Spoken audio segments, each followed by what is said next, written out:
Which sorcerer is the best sorcerer, and which is the worst? This week, we decide which sorceress origin pulls their power from fire, and which pulls it from shit.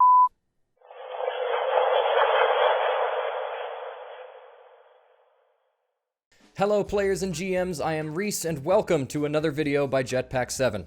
Before we get started today, I just want to remind you that our Kickstarter for our next book, Blackstorm Realms, is still live. We have some amazing stretch goals listed on that Kickstarter page, so for more info on that, please follow the link in the description. And of course, thank you to anyone who has donated thus far. With your help, we want to make sure that this book is the best one we've made so far. And as always, remember to like, comment, subscribe, and hit the notification bell. We are somehow already closer to 2,000 subscribers than 1,000, which is really wild considering how recently we just hit 1,000. The growth has been incredible to see, and we are so grateful for everyone who's subscribed so far. At this rate, I think we can easily hit 2,000 subscribers before the end of this year, so let us see if we can make that happen. This week, it is the Sorcerer's turn to have all of its archetypes ranked from worst to best.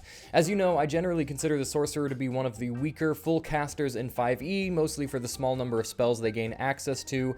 That said, I have still enjoyed playing a Sorcerer, and their access to meta magic is a super fun mechanic that has fortunately been getting a lot more love in some of the later archetypes, which brings me, unfortunately, to what is, in my opinion, the weakest of the Sorceress origins, and one of the originals, the Wild Magic Sorcerer. Don't get me wrong, I love the Wild Magic Sorcerer, mostly because I love a chaotic game of D&D, but when rating the Sorceress origins in strength, I feel that you have to put the Wild Magic one near the bottom. The obvious reason comes early on with Wild Magic Surges, which can create a random magical effect every single time you cast a spell of first level or higher. You roll a d20 every time you cast a spell, and if it lands on a 1, you get a Wild Magic Surge. These can range anywhere from really great to completely useless to really bad. There are harmless ones like sprouting a beard of feathers that remain until you sneeze. There are really great ones like gaining resistance to all damage for a minute, and really bad ones like casting fireball centered on yourself. So yeah, it's a mixed bag for sure, but the fact that it could have a negative mechanical impact on not only you, but your party, I think automatically takes away from the archetype's relative strength. It's really fun though, honestly. If you haven't played with a Wild Magic Sorcerer in your party, you should, because the antics that you get up to are freaking hysterical. The less obvious reason this archetype isn't super great is because the features other than Wild Magic Surge leave a little bit to be desired. The first one is honestly the strongest of the lot, called Tides of Chaos. This allows you to gain advantage on one attack roll, ability check, or saving throw once between long rests. However, when you get a Wild Magic Surge, you regain the use of this feature. So the odds aren't great that you'll be able to use this more than once a rest, but the chance is there, and that can be pretty helpful. At 6th level, you gain Bend Luck, which is an alternative use of your sorcery points. When another creature you can see makes an attack roll, ability check, or saving throw, you can use your reaction to spend 2 sorcery points and roll a d4. You add or subtract that number from the creature's roll. This just feels like something I'd never use. In certain situations, maybe, but the standard meta magic features feel way stronger than this in like 95% of the situations. At 14th level, you gain Controlled Chaos, which allows you to roll twice when you get a Wild Magic Surge and pick which number you want. This one is cool because it greatly increases the chances of getting a positive or at least harmless effect on the table, but again, there's only a 5% chance that this feature is even going to come into play when you cast a spell. And at 18th level, when you roll damage for a number and roll the highest number possible on any of the dice, choose one of them and re-roll it again and add that roll to the damage. This feels super underwhelming for an 18th level feature, honestly. Potentially adding one additional die of damage to a spell isn't much at this point in the game. The absolute most you could add is 12 damage, and that's if you're casting a spell that deals in d12s and you roll max on one of the dice and you roll max on that additional dice that you roll after. The fact that the chances of this effect coming into play decrease as the die size increases, that just makes it feel really weak. So yeah, I think the big problem with Wild Magic Sorcerer is that outside of a couple features, the chances of seeing benefits from the archetype at all is so small. You'll basically just be playing the base Sorcerer class with the occasional Wild Magic effect, which allows me to confidently place this archetype at the bottom of the ranks. In 4th place, I have the Storm Sorcerer. The middle of the ranks for the Sorcerers are nearly interchangeable for me. The separation between them is pretty negligible, so the Storm Sorcerer could really be in third or even second on a good day, but I think the two above it just barely edge it out. At first level, you know the Primordial Language and you gain Tempestuous Magic. You can use a bonus action immediately before or after casting a spell of first level or higher, which will send out gusts of wind and allow you to fly up to 10 feet without provoking opportunity attacks. This is definitely one of the stronger abilities for a Storm Sorcerer since you're generally pretty squishy. This essentially allows you to disengage while also moving 10 feet, and I'm pretty sure that doesn't count towards expended movement that turn. At 6th level, you get Heart of the Storm, which grants resistance to lightning and thunder damage. In addition, whenever you cast a spell of first level or higher that deals thunder or lightning damage, you can cause creatures of your choice you can see within 10 feet of you to take lightning or thunder damage equal to half your sorcerer level. You're starting to see a theme here. I like this ability, but as a sorcerer, I definitely don't want to let creatures get too close to me. So I don't think this feature would get as much value as people think, especially since the previous feature will have you moving 10 feet away from a creature anyway. Also, at 6th level, you gain Storm Guide, which allows you to subtly control weather around you. If it's raining, you can use an action to cause the rain to stop falling in a 20-foot radius sphere centered on you, and if it's windy, you can use a bonus action each round to choose the direction the wind blows in a 100-foot radius around you. These are honestly pretty handy in a travel survival sort of session like the Jungle Crawl and Tomb of Annihilation. That said, this may never come to play in a lot of different campaigns. At 14th level, when you are hit with a melee attack, you can use your reaction to deal lightning damage equal to your sorcerer level to the attacker. They must then succeed on a strength saving throw or be pushed 20 feet away. And finally, at 18th level, you gain immunity to thunder and lightning damage and a 60-foot fly speed. Additionally, as an action, you can reduce your fly speed to 30 feet for an hour and choose a number of creatures equal to 3 plus your charisma modifier, so pretty much your whole party, to also gain a 30-foot fly speed for an hour. You can do that last bit once per short or long rest. Damage immunity is always awesome, but there isn't a whole lot of lightning or thunder damage coming out from my experience, so definitely not as strong as poison or fire immunity, but still nice in the right situation. Again, I still think the Storm Sorcerer is really good. The reason I put it in 4th, however, is because many of the features rely on you getting hit or creatures getting close enough to you to be a threat, and as a sorcerer, you just want to keep the creatures as far away from you as possible. If these features were on a stronger base class like Wizard or something, then I think it would be a bit stronger, but on a base class that really wants powerful features, it feels a little weaker than I'd like. In 3rd place, I have put probably the simplest archetype for the Sorcerer, the Draconic Bloodline Sorcerer. To start off, you choose a type of dragon to be your ancestor from any of the chromatic or metallic dragons. You also learn Draconic and can double your proficiency bonus whenever making a charisma check to interact with dragons. To me, the strongest feature of this archetype comes right away with Draconic Resilience. At 1st level, your hit point maximum increases by 1 and increases by 1 again each time you gain a level in this class. This is nice, but definitely not the strongest bit. When you aren't wearing armor, your AC equals 13 plus your dexterity modifier. For those who play wizards, this should look very familiar. This is just permanent mage armor. That's always the annoying thing about playing either wizard or sorcerer. If you want decent AC, you either have to get a crazy magic item or expend a spell slot on mage armor every single day.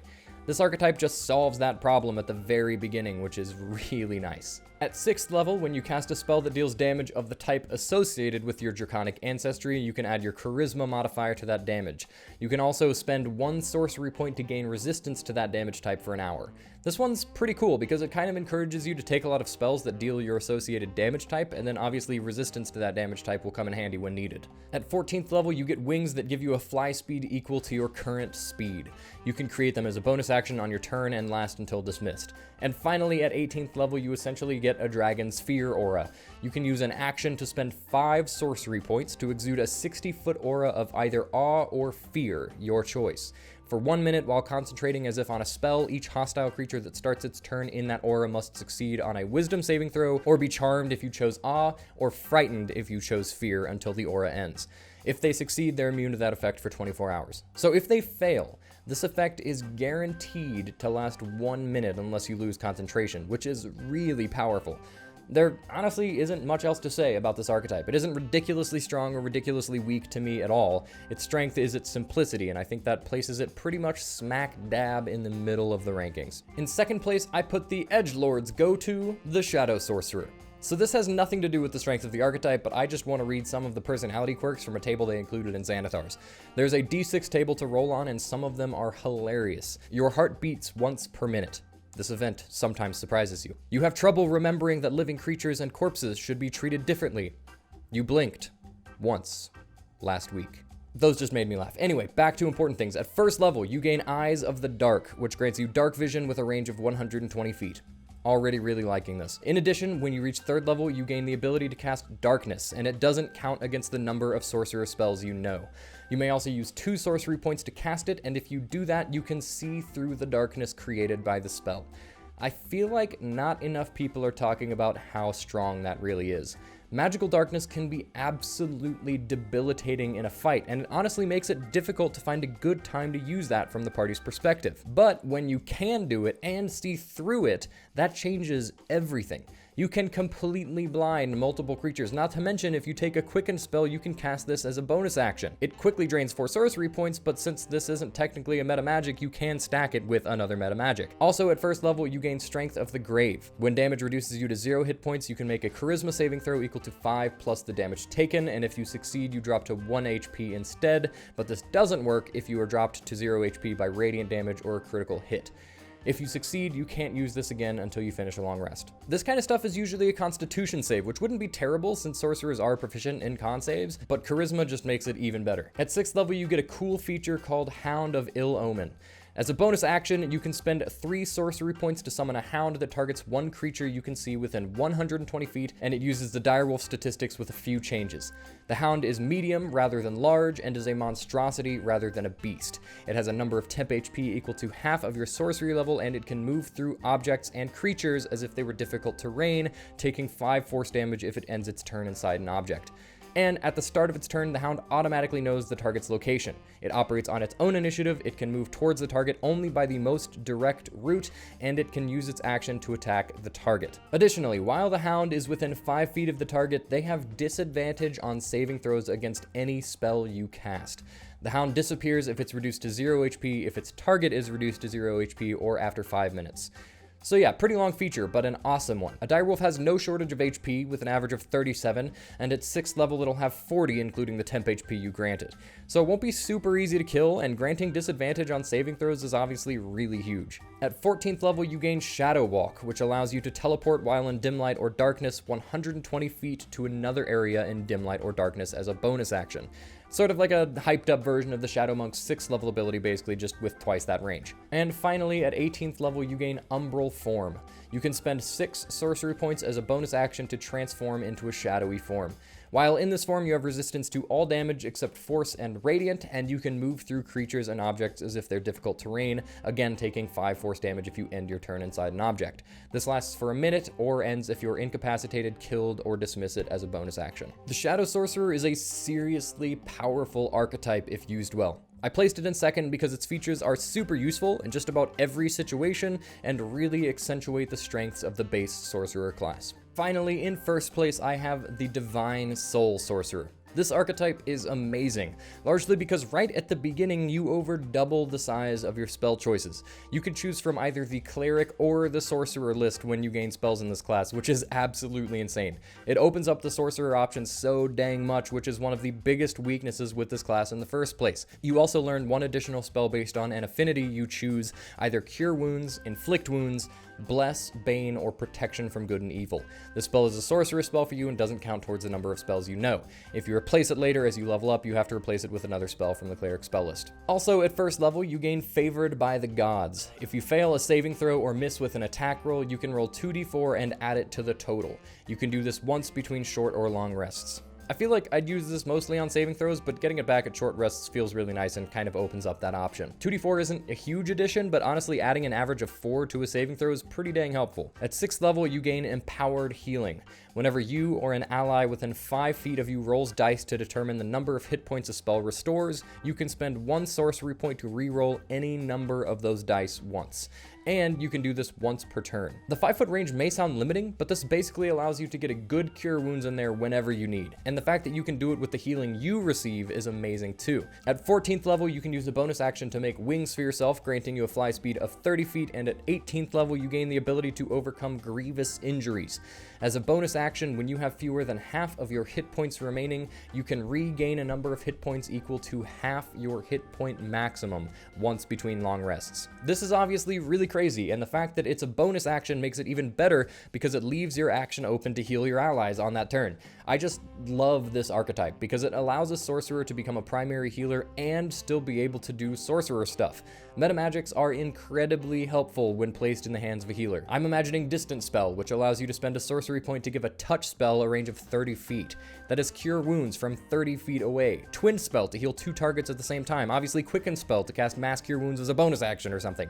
It is all so good. Not to mention the fact that the Cleric spell list has other powerful non-healing spells that other classes simply don't gain access to. Without going overboard, I think this archetype makes for a really nice balance between the raw power of a sorcerer and the spell options of a cleric, and makes it very difficult not to put this one at a solid first place. Alright, that is my ranking of the Sorceress Origins in 5th edition. Let me know in the comments if you agree or disagree with my list. Next up on the ranking videos is probably the one that everyone has been requesting the most, the Warlock. I'll make sure to do as much research and analysis as possible for this one so that hopefully I only anger a few of you people, but until then, thank you all very much for watching, and I'll see you around.